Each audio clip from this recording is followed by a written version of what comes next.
August is Women's Month, and we at the station are showcasing powerful and resilient women. These are people who have gone through incredible trauma or change in their life, and they have come back better and stronger. This is Beautiful Nick.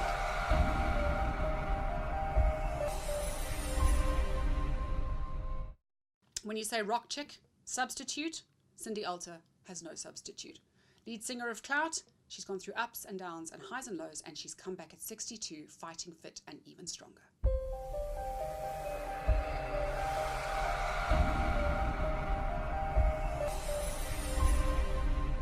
So Cindy, you're one of my favorite rock stars of all time. Oh, wow. And that's because you're a rock star on the inside and the outside. Sam. That's true. That's like, wow. That's a really nice compliment. Thank you for that. Well, it's only a compliment if it's not true. Okay. It's a fact. Thank you. It's a fact. Okay. And we're going to be at it. Eh? Oh, we're going to be at it. And I grew up with Clout. I mean, the song that starts with Sam was my favorite song when I was little. My parents used to play it for me. Sam. And we're singing about you. There we go. I loved the music. I loved the empowerment. And then I loved the band. And nobody knew what was going on behind the scenes. You guys were overseas and you were everywhere. And we all just assumed making millions and shattering apartheid rules. And when I interviewed you about 4 or 5 years back with your book, No Substitute, which is so disgusting in my home because it's the book I keep in the bathroom. And I keep it next to the bath because I just love it so much.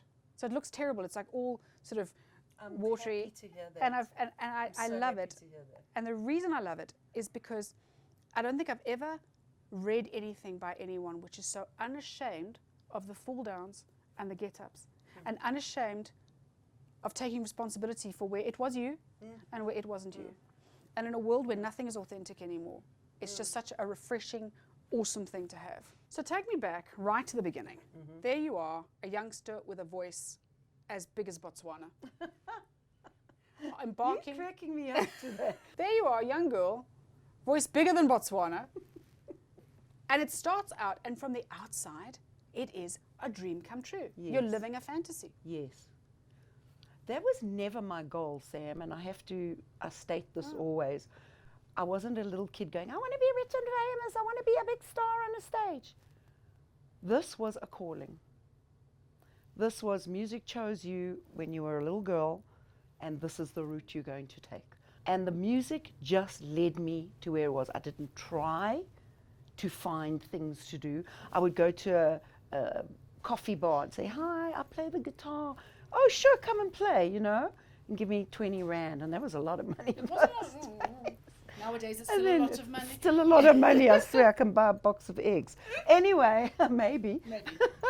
So it truly was a spiritual direction that came from very young. And it took me on this crazy journey from small to bigger to big.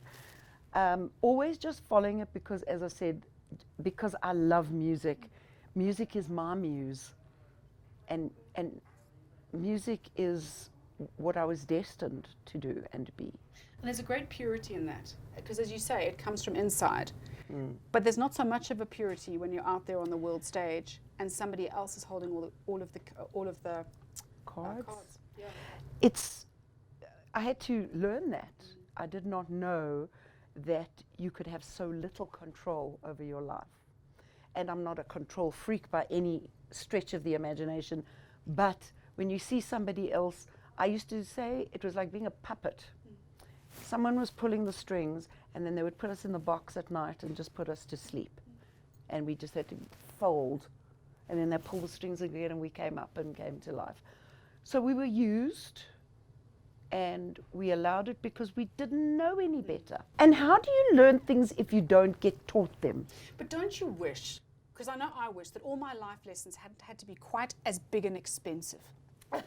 Why can't I learn things in a small, cheap way? Well, listen, if we can choose how we're going to learn things, that's another story. So we were talking about this earlier, and I just mentioned the word light worker. Yeah.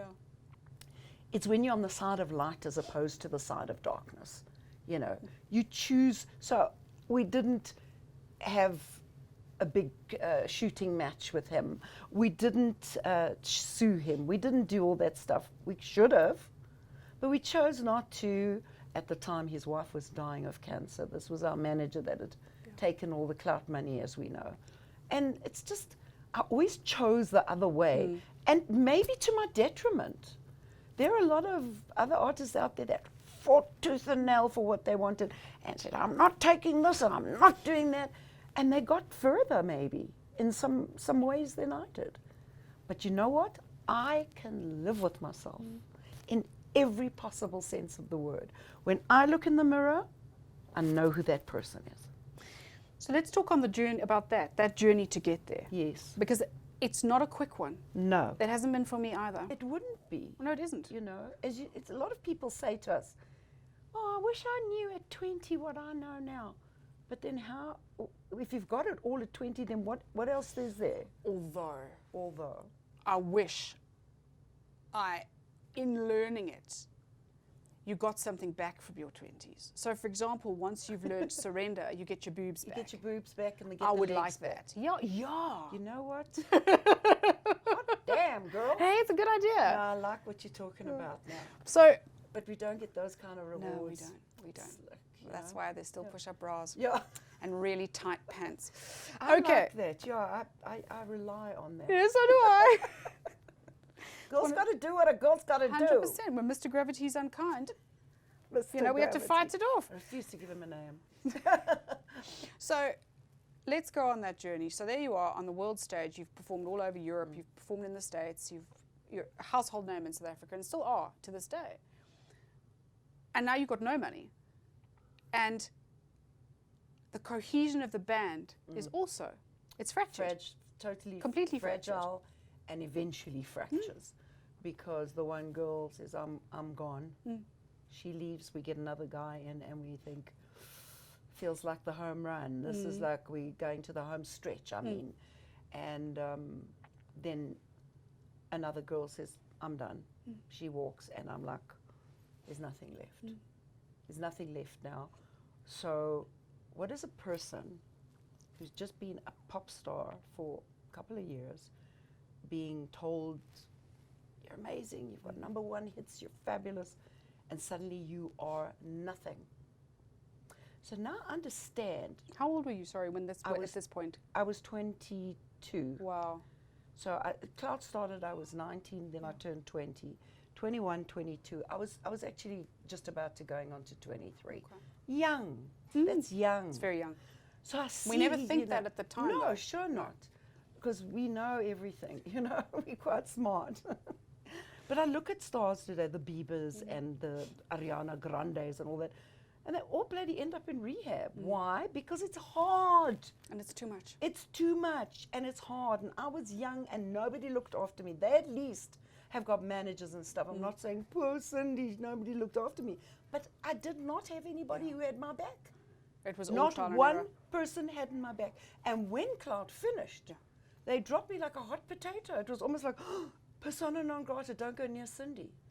I never did anything to anybody to warrant that. But our manager had told everybody, don't touch her, she's a drug addict, she's this, she's that, all kinds of nasty stories, whatever. I had to live with that, and I had to drag myself up from that bed in the morning and say, I will do something today towards getting my life back. What was the first move? The first move was I knew I had to get work because I couldn't live on air. No. I had to get work. I'd met a new guy, and he'd said to me, start doing shows with other bands because you haven't got a band right now. So he gave me good advice. Okay. And so I started doing that. I would do like a, not cabaret, but like rock, you know, my thing, and go and work with different bands in different places. Go to Durban, work with a band for 2 weeks, go to Pretoria, work with a band. And then I started getting on my feet again because I was generating some income because I had nothing. Yeah. When you talk about that time period in the book, I actually started feeling quite desperate for you. It is desperate, but desperation, it's the fight or flight thing. It is. You know, either you're going to jump up and do something, or you're going to collapse and lie on the floor. And for how long can you do that? Then my boyfriend said, look, let's start a band. Cindy Alter Band, why not? And that's when things really started moving for it. And then again, collapsing because the relationship I was in was an abusive relationship. And I don't want to dwell on it because I know that's Sure. not who you are, but those relationships are so often things we push to one side as though it's something we are ashamed of, Sure. something we maybe did. It's almost as though it's our blame, our guilt. And when you're in it at the time, you keep thinking, well, if I'm just good enough, if I'm just nice enough, if I'm just this, if I'm just that. And afterwards you look back and you go, but I wasn't those things. No. But now I'm weak and I'm stupid and I'm helpless. So never does the victim get a break. Victim can't get a break because firstly what happens for me and for a lot of women I've spoken to, you lose your confidence. And you lose your confidence because you keep second guessing yourself. What did I do for this to happen? And did I deserve this? Maybe I did something. So you're second guessing yourself all the time. And you're just not sure of where you were to blame or maybe not to blame or whatever. And you can't just say, well, it was just him, he was just a bastard. You know, Also, if other people aren't seeing that side well, as well. that's the thing. It's just Nobody you. else saw it. You know, people knew maybe about his past or whatever, but I had to do that journey. And when I was on the floor, I had to stand up and say, you know what? You might have beaten me, but you're not beating me. There was a time you almost beat you. Yes, because of what I was going through. I was broken, and I'd never dealt with it, Sam. I didn't deal with it. And when you put it in that dark closet, it's going to start scratching at the door. It's like, look at me, see me, I need to be seen, out me, speak about me, and the door's locked, you know, and you just don't want to. I didn't want to. I can't. I have to just keep going. I'm not going to stop and start analyzing and seeing what this is all about. I'm just keeping going. And it's, in a way, it's a horrible kind of simpleness where I'm on stage with my guy, and Yes. everything is fine. Yes, for everybody else. And when I get home, I'm off stage with my guy and everything's not fine, but I'll go back on stage and then everything will be fine. And it's a horrible Absolutely. kind of circle of, there's never a time, I always say when people are miserable in their job, I go, if when you get home at the end of the day, your problems are just beginning, Absolutely. there is something wrong. Yes, yes. And for you, it was a rock bottom moment. It was because I eventually thought, you become a people pleaser, of course, because you always like, and on stage, hi, this is me, I'm gorgeous, I've got so much makeup on this eye because it's black and blue, and this lip is cut, but there's lipstick on, and I look fabulous, and I'm like a bloody ventriloquist dummy, and I tried to kill myself. You know, people say, oh, such a coward if you try suicide. I understand the rock bottomness. I understand when you are helpless and you don't have anywhere to go. I had nowhere to turn. I had nowhere to go with all this that was happening to me. What happened on that day to make that the day? He'd been away. He went to play with a band in Durban. I had not been unfaithful or anything. I was always with him, and he was very jealous as well. But 2 nights before, I was very, very low. I was pretty broken. And this friend of mine said, I'll drive you home. I'll drive behind you, take you home. He used to stay down the road, and he was a DJ at one of the clubs we were playing at, and he was a very cool guy. Never made a move on me or anything, but he came that night. He said, can I walk you in? I said, please, you know. Went inside, we sat down and had a ciggy. At those days we used to smoke, and a cup of tea or something, and one thing led to the other. And I tell you what, I just wanted somebody to hold me, you know, no excuse, but I just wanted somebody to be nice to me, to be gentle with me, to hold me. And he wasn't in love with me or anything, but I wanted to just feel some love, real love. And I ended up sleeping with him that night. And my boyfriend came home the next day. And the guy didn't stay over or anything. But he knew something was up. Because we had a terrible connection as well like that. Oh, you read it on your face. You know. You knew. Yeah. And he read something on my face because I was like, oh my God, here we go.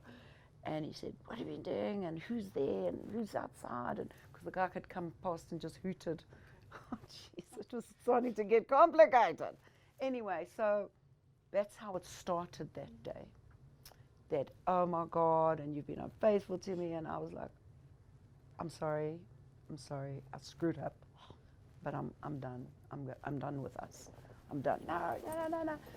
And he locked the door. I couldn't get out. And he was ranting,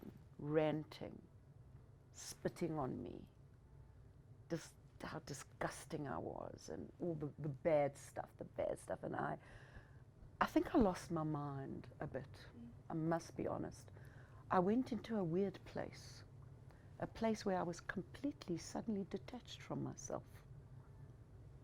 I went somewhere else, and it was my body that was just there. And I even went into the cupboard and hid, even though he was right there. I thought, if I can just hide in this cupboard, and maybe he'll go away. But he didn't. He just went on. It was about 5 or 6 hours of this relentless, how bad I am and how terrible this is and how everything. Like everything you'd gone through. Everything. But in concentration. Yes, all together. And I had a gun, because I used to drive a lot late at night. Small gun. But I'd hidden it away because he'd pulled it out before and said, I'm going to kill myself, and all that drama when people are in abusive relationships, codependent abusive relationships. And I'd hidden it. And I'm in the cupboard. It's actually quite funny when you think about it. Hiding in the cupboard. And I'm looking for the gun, you know. And I grabbed the gun and I stepped out and I took off the safety. And I had this big mirror on the wall. I remember myself so clear. I'd pulled my clothes off because I was so nuts. I was running around naked, like I didn't know what I was doing. I just shot myself in the head. I really wanted to be dead. I wanted it all just to stop. I didn't care anymore. I wasn't there anymore. But you were. I was there. I was meant to be there. And it was the last time I felt so helpless and hopeless. So you shot yourself in the head, but here Yes. you sit because you came round. I came round. Was that the turning point in your relationship, or did it go on for a while longer? It went on for a while longer. It went on for a while longer because I started forcing him out. Okay. Psychologically, I had to start playing a game, pretending I was weaker than I was. Because when I was weak and I didn't fight back, then he would be placated. So how did you find out who you were? I went into therapy. It was very good for me because I heard words that I'd never heard before. Take your power back. What does that mean? What power? What power? What do you mean by that? You know, things like inner dialogues and all these words that they use, the catchphrases, and things were making so much sense to me because nobody had spoken to me like that. Nobody.